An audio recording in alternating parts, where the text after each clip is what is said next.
have to do the shot standing up. I didn't bring the tripod, but that's fine. Well, I didn't know we were going to do this today. BMW drivers are terrible. Look at this. Yeah, case in point in this driver's seat right here. That's not accurate. Go aggressively out of this corner. Man, that engine purrs, doesn't it? And we got a Subaru in front of us. Well, that's rare in Colorado. Correct. You know what? I'm going to pass this guy and up. SUVs. Because this is not going to go well for us. Let's downshift, right? What a usable car, right? Okay, this is my favorite of all of the M3s. And just listen to that engine. Regardless of which M3 may be your favorite, none of them sound nearly as good as the E90 M3.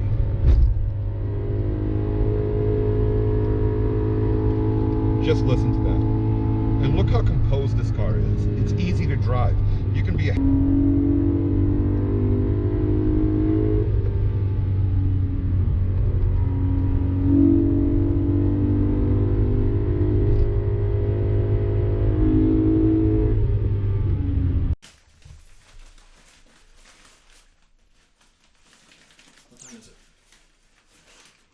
Well, let me check on my watch. It is 4:59. What do you think about the seats in this car? I think the seats in this vehicle are outstanding. I agree. They're not too firm, nor are they too soft. And my favorite feature in the sport seats here is that you can adjust the bolstering. And it holds you really well. It holds you really tight. And especially, look, for a guy like me, okay, obviously I'm not small. You're getting bigger. You're really on the way to passing me up. I mean, you need to have some self-respect. I've lost all of mine. That doesn't mean that you need to lose all of yours as well, okay? But nevertheless, it's great to adjust bolstering, right? You're a skinny guy, you want the seat to hold you tighter, great, you can adjust it. You're a bigger guy like me, great, you can adjust it. If you're going to be in regular highway driving, you want to let the bolstering go a little bit, that's fine. Right now we're ready to do some spirited driving. We can adjust the bolstering, it holds you in better. I don't understand why more car makers, especially luxury car makers, do not offer this feature of being able to adjust your bolstering. I don't get that. And you know, I had the 335i, the E90 335i, and the seats in that car sucked compared to this car. It's the same generation of car, but they had no bolstering, and then it was non-adjustable bolstering too. So you would just swim in the car. These are next to the CTSV, which had Recaros that are proof for the existence of God or Vishnu or Yahweh or Allah or whatever you want to call it, okay? I mean, those seats were just divine. These are the second best seats I've ever had in a car. Now the gas light has come on, which of course, the fuel, if you care about fuel efficiency, you do not buy this car. This is a 414 horsepower V8 in a car that weighs roughly 3,800 pounds, and with me and Chris in it, about 4,800 pounds. 700 of which is the driver. I will run us off a ravine. I swear to God I will. Let me get back to fuel efficiency, because yes, the fuel light did come on. The fuel efficiency on this vehicle is not great, okay? Again, 414 horsepower, 3,800 pound vehicle. I'm getting about 17 miles a gallon in fuel efficiency. And I usually drive it in the automatic mode. So actually, I don't think that's particularly bad fuel efficiency for what this car is. Okay, this isn't a Toyota Camry. You're not going to get 35 miles a gallon. What do you think of the ride quality? It's very Nobody nice. cares. Okay, let's try it again. What do you think of the ride quality? It's very Nobody nice. cares. All right, let's try it again. I promise I won't do it again. I promise. I promise.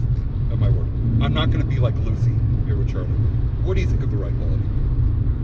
It's very Nobody nice. cares. All right. All right. Okay, this time, what do you think of the ride quality? It's very nice. See, I don't think, I mean, it's okay. It's a sporty ride quality, right? It is. But I mean, look, it's not meant to be soft, right? This is still a sports sedan, right? So it's not meant to be a really smooth, soft ride. Now we're in manual mode, okay? And we're gonna put on tighter suspension as well. Now, that's one of the great things too about this car. There's really only two adjustments that you can make in it. One, there's a power button. Now the power button does not actually give you more power. What it does is give you better throttle response. Just like the sports mode in the M5. Right, so all you have basically is that when you press the pedal, it's more responsive, okay? A lot of gravel over here, so we're gonna slow down. Then the other thing that you can do is that there are 3 suspension modes. There's a regular suspension mode, then you can go a little tighter and sportier, and a little tighter and sportier. And when you think about it, that's really all you need, okay, is a little better throttle response and a little bit better, tighter suspension. The steering does not have to be adjusted because the steering is already excellent. Explain the shift response here. So, that's right, I forgot. There is one more adjustment actually, and that is basically how quick the shifts are. Now that's just for the DCT feature. So if you've got it at the lowest setting, it's gonna run you through the gears really quickly, okay? So, you know, you're gonna go from 1 to 2 to 3 very quickly, and that's going to be in order to, I think, increase efficiency. And because really for regular run-of-the-mill driving, you don't need quick shifting.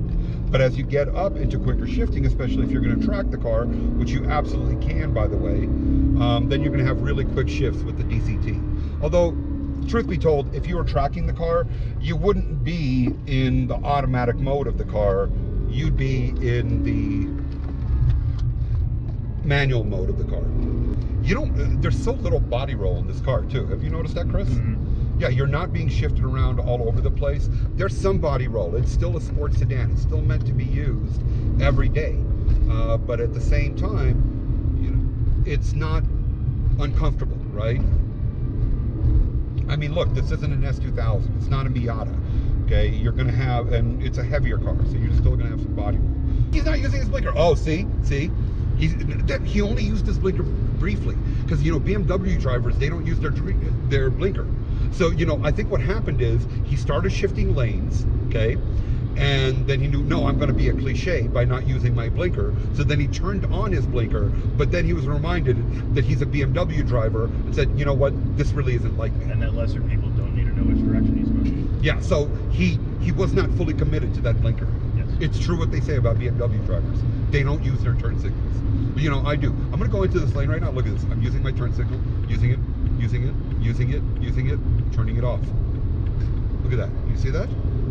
I will single-handedly change the culture of BMW drivers. Me. We're setting examples here. We are trendsetters. Mm-hmm. Okay? But now I'm going to cut this guy off, just like a BMW driver. No, never mind. There's a Dodge Charger behind us. I'm going to let the Charger overtake us. I'm just going to go slowly here. Have I ever told you how much I despise the Dodge Charger? Yes, you have. Has there ever been a person who's bought a Dodge Charger who has an IQ of more than 71? Definitively, I can't say. Has there ever been a person who's bought a Dodge Charger who doesn't have a sleeve full of tattoos? With a spider web. At least a spider web, yes. Mm-hmm. Okay, so here we go. Here's the Dodge Charger passing us up. Is he going to pass us up at some... Oh my God, I think he's got like tiger stripes on his Charger. No, I don't know what that is. He just bought it. Oh, you know, his plates are out of it. They've already expired. That is a typical irresponsible Dodge Charger owner. And look at this. He didn't use his blinker. You know, just because he's around a BMW doesn't mean that he doesn't have to use his blinker. Okay? Now he's changing the culture too, to something worse. I don't like him. I've never met him. I'm sure I wouldn't like him. You know? Today's November 16th. Okay? Look at this, and he's driving on the, he's probably drunk. You know he's had a bunch of Coors Lights by now. Look, one lane isn't good enough for this jerk off. I hate the Dodge Charger so much. He must have bought that car for $9. Today's Saturday. That's not a good day to get my ass kicked. No. What do you think would be the best day to get your ass kicked? Wednesday. Why Wednesday? Because then you get the rest of the week off recovering. But you don't get the rest of the week off. If you're in the hospital, you do. If it's a thorough butt kicking. Okay, so let's talk about this for a second. Monday, you know, I think you may be right on Wednesday. Okay, Monday is not a good day to get your ass kicked because nobody wants to be at work on Monday anyway, and that includes the doctors, right? Correct. So you get your ass kicked, you come in there with a broken nose or something, right? They're going to be, you know, it's going to be a half-hearted attempt, and you're going to end up with a crooked nose after the repair. Tuesday, people are just kind of sliding into their job. Well, that's not bad, right? You know, because let's say you got your ass kicked, okay, on a Tuesday, you could call in sick that day and then get the next 4 days off going into the weekend too. Sure. Wednesday, that's a good day. No, you're right, actually. Wednesday, for once, you've actually said something that I think makes some kind of sense. Even a broken clock is right twice a day. You know, you're so broken that you could somehow manage to be right only once a day. There are two reasons that I'm not really going aggressively through these turns. Number one, I have winter tires on this car. And even though it is, what, about 51 degrees right now, first of all, that's not an ideal temperature for winter tires anyway, but you're not going to have the same kind of grip with winter tires as you would with summer tires or all seasons. And when it gets warm, I run summer tires on this car. The other thing is that there's a lot of gravel on the road. As you can see, there's still snow on the road, and the trucks are out here putting the gravel down. We do not use salt in Colorado, thank God, but you can easily lose traction on gravel. It only takes one piece of gravel and you're off the road. Okay, that's ridiculous. One piece of gravel is not going to hurl your car off a cliff. You know what? You don't know anything about anything, do you? Think about it. How the hell is one piece of gravel going to hurl a car off of this cliff over here? One piece of gravel. Maybe that was a little extreme. You know what? I think you have one piece of gravel inside of your head instead of a brain. One piece of gravel. Oh God, the piece of gravel! Oh my God, we're gonna die! I hate you.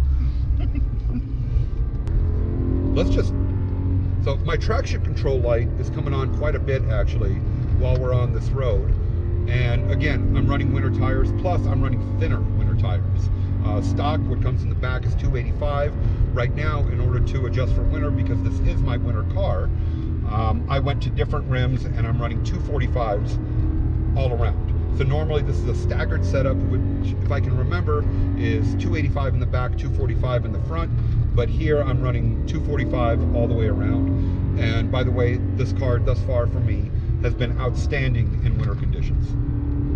So again, we're not going to go too fast through these canyon roads over here. But still, even with winter tires, you can go quickly over here and you don't never feel like you're going to lose the car. And even with the gravel over here, you don't feel like you're going to lose the car. Now granted, I'm not going to go that fast through here because I may be stupid, but I'm not a complete idiot like Crescente. With his one piece of gravel in his brain, in his head. You know what? Actually, I was not nice to you. You don't have one piece of gravel in your head. You have two. It's a really throaty engine. It is a really throaty growl, right? And it just gets better and better, and the power band is so good. There is such an even power delivery with this car. It feels like you're just never going to run out of power. This is not a high torque car. You're not going to win drag races in this car. It's 295 pound-feet of torque, which is fine. But at the same time, it's not a drag race car. This is a car that's meant to be driven at higher revs, and it's very responsive at higher revs as well. And and we're getting the traction control light to come on here, but I never, even here at higher speeds, I never feel like I'm going to lose control of the car. It is very balanced, very responsive, gives me a lot of feedback. I love the E90 M3. It's just a magnificent car. This is my favorite of all of the M3s. And just listen to that engine. Regardless of which M3 may be your favorite, none of them sound nearly as good as the E90 M3.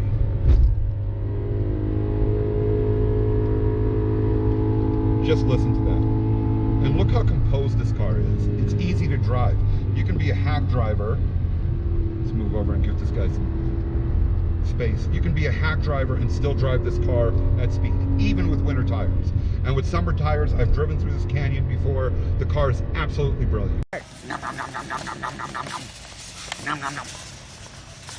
Nom nom nom nom nom nom nom nom nom. I'll eat you. Let's talk about the elephant in the room, and in this case, I'm not talking about myself. I am talking about rod bearings. So get on Google and do a search for E90 M3 and rod bearings. You will find all kinds of stuff. So none of it good. My understanding is that when BMW built this car, the rod bearing clearances were not quite right, and that led to an oil starvation issue. As a result of that, you had roughly a 2% failure rate from what I've read. I don't know how accurate that is, but in any case, roughly a 2% failure rate on the rod bearings. Now you say, well, okay, that's 2%. That's really not that high. A couple of things to consider. Number one, that's on a lot of lower mileage cars, so we don't know when the rod bearings are going to explode. Maybe they can explode at 60,000 miles, at 80,000 miles, at 130,000 miles, or maybe they won't explode at all, okay? Number two, if the rod bearings do explode, your engine is done. It's finished. Apparently, the rod bearings will send metal throughout the entire engine, and at that point, you're either going to brick the car or you're going to change the engine, which I absolutely would not recommend because this engine is a peach. I believe this is one of the best engines, if not the best engine that BMW has ever put into its common cars. Or you go ahead and you take out the engine and you swap it with another engine. An engine for this car, I've seen them on eBay, will run about $8 grand. I'm guessing to pull an engine and to put the engine and to put a new engine back in, you're probably going to be looking at a job of somewhere between $10,000 to $12,000. Okay, that is just one of the anxieties that you're going to have to live with in owning this car. Is it worth it? I can't answer that for you. For me, it is, because this is a brilliant car. I love this car. This is the only car that I've owned twice. I've owned dozens of cars in my life. I've never owned any car twice except this one. I had a manual version of this car first. Now I have the DCT, and I absolutely love this car. Do I have anxiety about the rod bearings? I don't. Okay. If they go, I'll cross that bridge when I get to it. I still don't think it's that high a failure rate. Now, what can you do? First of all, do not cheap out on oil. Use the proper oil. Now, if you're going to go to a thinner oil, which some people have recommended, especially in the winter, still use a high quality oil, okay?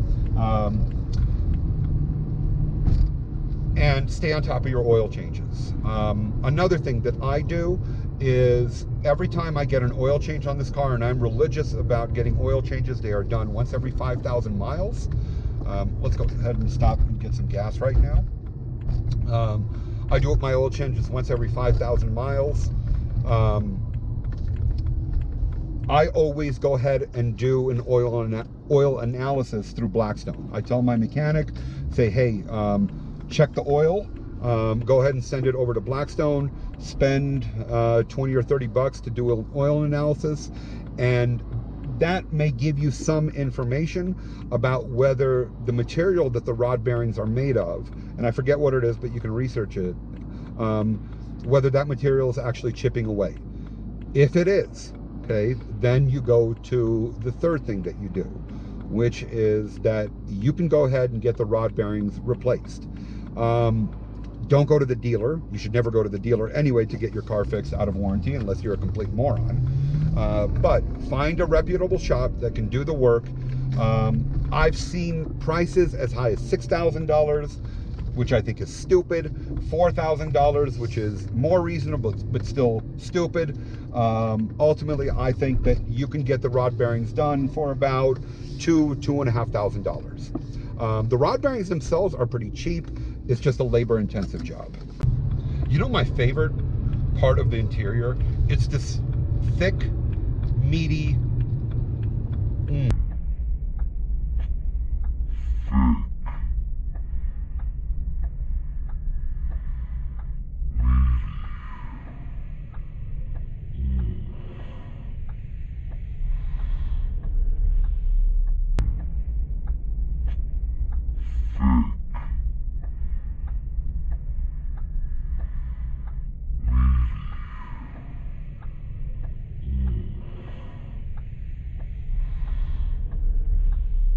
What was I talking about?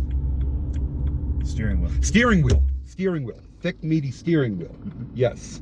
This thing just feels so good. It's just, this is my favorite steering wheel of all time. You know, I'm going to keep it right now in DCT mode. And I'm at the 4th level. There are 5 levels of DCT, which means it's still shifting quickly, but not shifting too quickly. And actually right now we're doing 60 miles an hour. We're in 7th gear, and it feels like a really civilized car, doesn't it, Chris? Yeah, this is right now a very comfortable car. You can drive all day in this car too. And that's the thing about the E90 M3, is that it is just a tremendously usable car. This car can do everything for you. If you want to do spirited canyon driving, no problem. This car will gladly do it. If you want to do winter driving, no problem. Like I said, this is my winter car. You could go with the 285s in the back with wider tires. They were just a lot more expensive for winter tires. But you can drive in the winter with this car. I went with the 245s in the back. They were cheaper tires, and I wanted to save my rims as well for winter. But either way, you can use this car in the winter all you want. It's a great family hauler. I take both of my kids to school in this car. If we go for a longer trip, the 4 of us can go in. Me and my wife and my 2 kids can go in the car and nobody's complaining, because actually this is a car that doesn't feel small inside. This is when BMW had really mastered this build of small on the outside but somehow big on the inside. Like, Chris, you and I, we're not sitting on top of each other, right? We have a good amount of space in here, right? It doesn't feel cramped at all. Whenever my kids certainly don't complain about the space in the back. But before I put child seats in here and I had kids or adults in the back, nobody ever complained about the lack of room. It was actually plenty of room in the back for everyone. So, you know, and the car still has some luxury features in it. Now, I wouldn't say that this is, you know, a luxurious car. Okay, we're not talking about a 7 Series here or a Mercedes or an Audi A8, okay? But it's good enough. The steering wheel, as I said before, feels great, okay? Nowadays, a lot of companies are going to these Alcantara steering wheels, which is idiotic. Alcantara is a terrible material to actually have to touch. Yes, at first, it feels just fine. But eventually what happens is Alcantara, because it's garbage, will fall apart. So I remember in my CTS-V, I had an Alcantara steering wheel. And yes, it felt fine at first. It was actually a $300 feature for Alcantara, okay, which is fake suede. But really, after several thousand miles, it just matted down and it felt overly smooth. It did not feel good at all. It was crap, okay? So a good leather steering wheel like this is fine. Then, you know, you've got leatherette up here. This is what BMW calls their pleather instead of true leather up here on the dash. But it's fine too, because it doesn't crack and it holds up really well and it looks just fine. and you're not touching it all the time. You're not going to sit here and say, oh my God, this is really plush over here. Look at this look at this leatherette over here. This is the best leatherette. No, on the materials that you actually touch, BMW's done a pretty decent job, because on the handrails over here, you've got real leather. And before, there was aluminum trim on here, which was fine, I guess. But actually, I went on eBay, spent $100, and got the wood trim, which looks much, much better. I think actually it makes the car look much better, doesn't it, Chris? The other thing, now here, everything in here is kind of utilitarian, right? You've got, you know, kind of a basic cloth over here and on the headliner, but again, it's fine. It holds up well.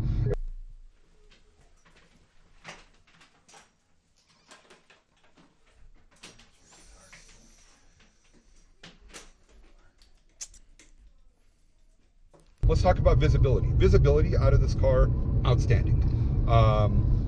You know, it doesn't have any of the nannies on there about, you know, any kind of lane departure warnings or any of this stuff. You just look in the back, you're fine. You see everything that you need to see in this car. This is really when BMW actually was making an M3 that was designed to be used every single day. I've owned four different M3s, two of the E90s, one with the stick and one with the DCT. Yes, the stick is more enjoyable, but I wanted something different, so I went with the DCT this time around. And I have found this to be easily the most usable BMW. The E36 M3, I love the E36 M3. This seems to be the red-headed stepchild of M3s, but people are wrong about that car. It's magnificent, especially because it is the best handling M3. The E46 M3, everyone loves that car. I do not. I sold mine a couple of months, actually, or a few months after buying it. I just did not love that car. But the E90 M3, I think, really was the last good M3 that BMW had built, and I think it's the last good M3 that BMW would ever build, because I'll get to that later, but the M3 ethos has completely changed at this point. And see, look at this car. Now you can drive just like a regular person, and it's an easy driving car. You don't have to be a car guy or car gal to enjoy this car, or to appreciate it even at lower speeds. It's just a great car. It's so balanced, so composed, so easy to drive. But at the same time, you know, I can easily right now, so we're going through these canyons right now, I drop it into manual mode, and immediately it's responsive, and I can drive at speed. They did an excellent job of combining the benefits of a sports car with the drivability of a sedan. That's correct. That's right. That's what this car is. It's a jack of all trades. It is whatever you want it to be. If you wanted to turn this into a track-only car, you could do it. If you want to just have it as a regular sedan that is fun sometimes, you could do it. If you're someone who is looking actually for an affordable car, on the used market, these things are great. So I bought this car with a little under 100,000 miles for $18,000. That to me is an absolute bargain. Now, the running costs on this car are going to be a little bit higher. Oil changes are about 200 bucks, okay? It uses, BMW only recommends one type of oil. I think there are a couple of other oils that you can use on this, but either way, you're using a higher quality oil.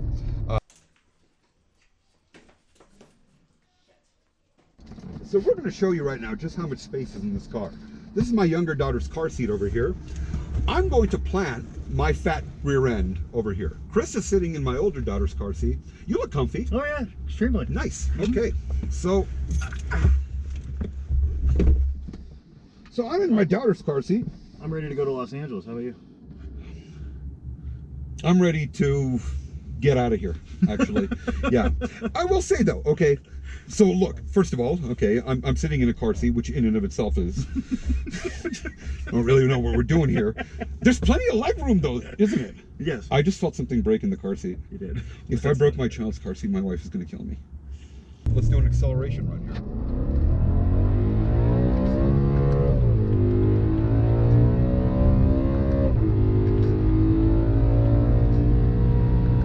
God, that sounds so good. So good. And plenty of power, just so much power. All right, so to me, this car is a little bittersweet. Every M3 built up to this, and this was the 4th generation, was in its own way a great car. And this was the last great M3 that was built. And really, I think this was the last great BMW that was built, period. These cars were built from 2008 through 2013. After this generation of car, and really after 2008, I believe that every BMW outside of this one that was built is a complete waste of time. The 5 Series had been a waste of time for years already. The last good one that was built was the E39, and they stopped building those in 2003.